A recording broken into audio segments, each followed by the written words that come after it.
হুজু করছি আল্লাহু আকবার, কত যে মাথা ধুলে আর পা ধুলে আর হাত ধুলে আর লাক ধুলে আর গর্দনে মাসা এদিক করে কচলে চলিয়েছে। আমি ভাবলাম যে সব থেকে আজকের উজুটা মজবুত উজু হলো, আর আমরা যে উজু করছি খুব কমজোর উজু হচ্ছে। এই উজু মোটামুটি 40 দিন বোধহয় টুটবে না, এই উজু থাকবে। আর ড্রেন থেকে এক ড্রেন থেকে দ্বিতীয় ড্রেনে টেনে ফেলে দিল, এতটা তামাক গো, আল্লাহু আকবার। লম্বা লম্বা দাড়ি দাড়ি পেকে গেছে, আর নামাজে গিয়ে আল্লাহু আকবার আলহামদুলিল্লাহি রাব্বিল আলামিন চালু হয়ে গেল। আচ্ছা কহেন তো, মুখটা যে আপনি খোলেন করে রেখেছেন, ধান মারা খোলেন করে, এই খোলেন দিয়ে যে আপনি মুখে ডাকবেন তো আল্লাহ শুনবে? মনে হচ্ছে যে শুনবে? আচ্ছা আপনার দিলটা তো হয়েছে যে শুনবে, হ্যাঁ শুনবে জি ভাই। তাহলে পারে একজন নামাজি কেমন করে এগুলো খায়? তো নামাজ পড়ে কি হচ্ছে বাবজান, একজন প্রকৃত নামাজি যারা হবে তারা কখনো খারাপ কাজে যাবে না, কখনো যাবে না। ইসলাম নামক গ্রাউন্ডে প্রবেশ করার মানে হলো আপনাকে হারাম জিনিসকে বর্জন করতে হবে, হালাল জিনিসকে আপনাকে নিতে হবে। একজন নামাজি কখনো দাগা দিতে পারে না, একজন নামাজি মিথ্যা সাক্ষী দিতে পারে না, একজন নামাজি বোনের হক মেরে খেতে পারে না, একজন নামাজি ভাইয়ের হক মেরে খেতে পারে না। একজন নামাজি যারা প্রকৃত নামাজি হবে তারা জীবনে এক অপরের সঙ্গে এরকম ঝগড়া দ্বন্দ্ব লাগিয়ে রাখবে না। তাহলে নামাজের মধ্যে স্পিরিট আছে। নামাজ যদি আল্লাহকে রাজি করার জন্য আদায় করেন, নামাজ যদি আল্লাহকে সন্তুষ্ট করার জন্য যদি পড়েন, তাহলে অবশ্যই অবশ্যই আপনাকে খারাপ কাজ থেকে বিরত রাখবে, ভালো কাজের দিকে আপনাকে অগ্রসর করাবে। এটা ভালো করে মেনে নেন। একটা লোক বলছে, ভাই তুই নামাজ পড়িস না রে ভাই, তুই নামাজ যদি পড়তিক তো কিছু দিতাম। তো তুই যদি 40 দিন নামাজ পড়িস তাহলে প্রতিদিন একটা মেনে নেন যে কিছু এরকম দেব যে 40 দিনের মধ্যে একটা মোটা অঙ্কের পুরস্কার হয়ে যাবে আপনার জন্য, খুব ভালোভাবে দেব। তো বলছে ঠিক আছে, আপনার চালু করেছে নামাজ পড়তে। এরকম করতে করতে যেদিন 38 দিন 39 দিন হয়েছে, তো তো বেচারা বলেছে যে 40 দিন যদি কড়াভাবে নামাজ পড়ে তাহলে সেই লোকটা তো নামাজ ছাড়বে না বোধহয়। কেন যে আল্লাহর সাথে মহব্বত প্রেম প্রীতি ভালোবাসা তৈরি হয়ে যাবে, অন্তরটা একেবারে লেগে যাবে আল্লাহর সঙ্গে, আর মসজিদের সাথে অন্তরটা লেগে যাবে, তো নামাজ ছাড়বে না, তো আমাকে পুরস্কারও দিতে হবে না। একটা কথা কেউ বলে না যে বুঝলে পারে ডাহিন দিকের বলটা ছেড়ে দেবো, বুঝবে না ছাড়বে। তো বলেছে পুরস্কার দিব, তো 39 দিন হয়েছে। তখন বলছে বড় ভাই, বলছে জি, বলছে পুরস্কার রেডি আছে তো? বলছে ভাই এখানে 40 দিন যে হয়নি। কইছে এই তো আজকে পড়বো, কালকে পড়লে তো 40 দিন হয়ে যাবে। তো বলছে হ্যাঁ হ্যাঁ, আমার কাছে পুরস্কার নিয়ে তুই কি জান্নাতে যেতে পারবি? আরে পুরস্কার নিয়ে আল্লাহর কাছে, ইনাম লে আল্লাহর কাছে। আল্লাহ যদি আপনাকে ইনাম দেয়, পুরস্কার দেয়, তাহলে অবশ্যই জান্নাতে যেতে পারবেন। এরকম বলছে।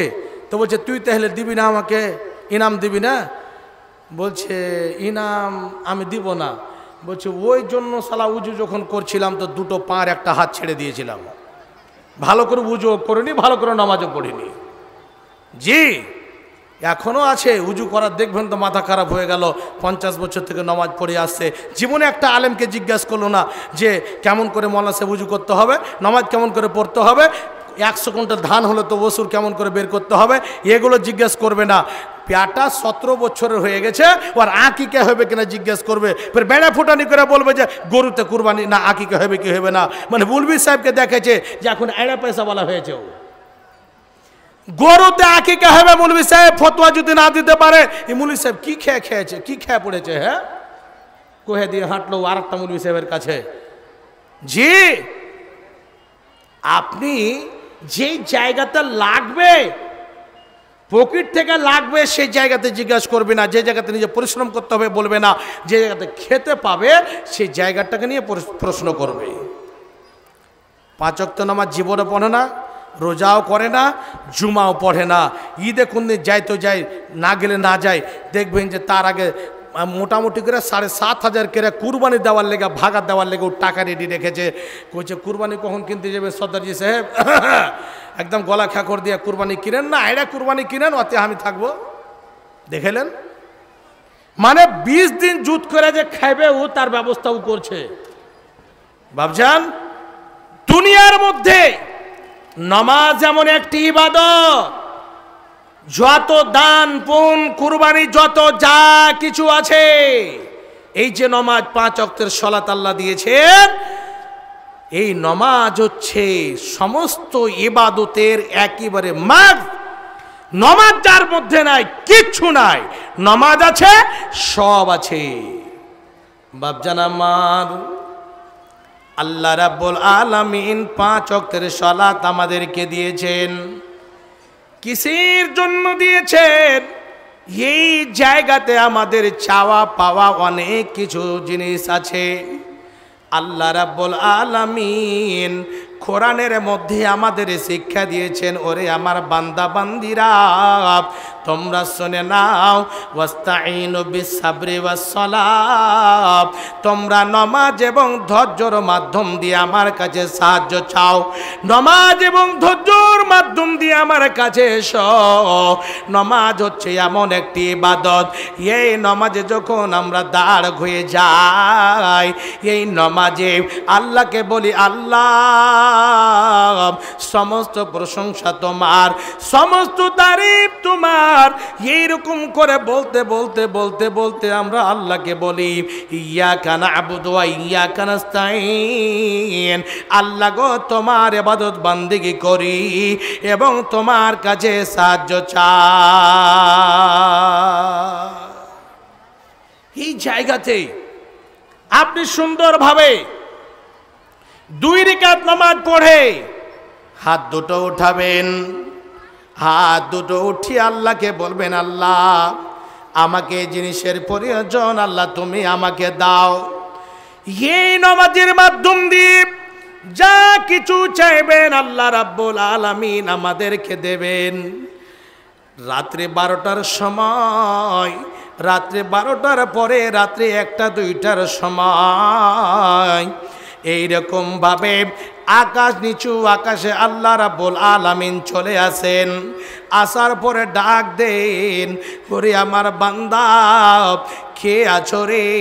আমার কাছে কে কি চাইবে আমি দেওয়ার জন্য প্রস্তুত হয়েছি। হে বাপজান আমার, প্রতি রাত আল্লাহ রাব্বুল আলামিন নিচু আকাশে চলে আসেন। আসার পরে ডাক দেন।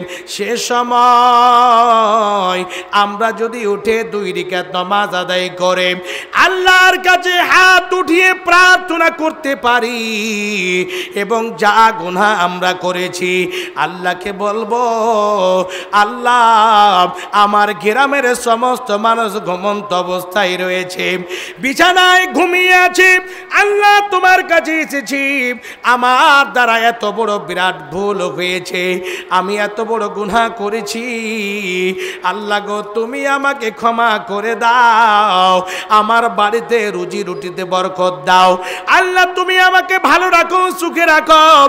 এইরকম ভাবে যা জিনিস বলার সেই সময় যদি আমরা বলতে পারি, আল্লাহ রাব্বুল আলামিন সরাসরি আমাদের ডাকে সাড়া দেবেন।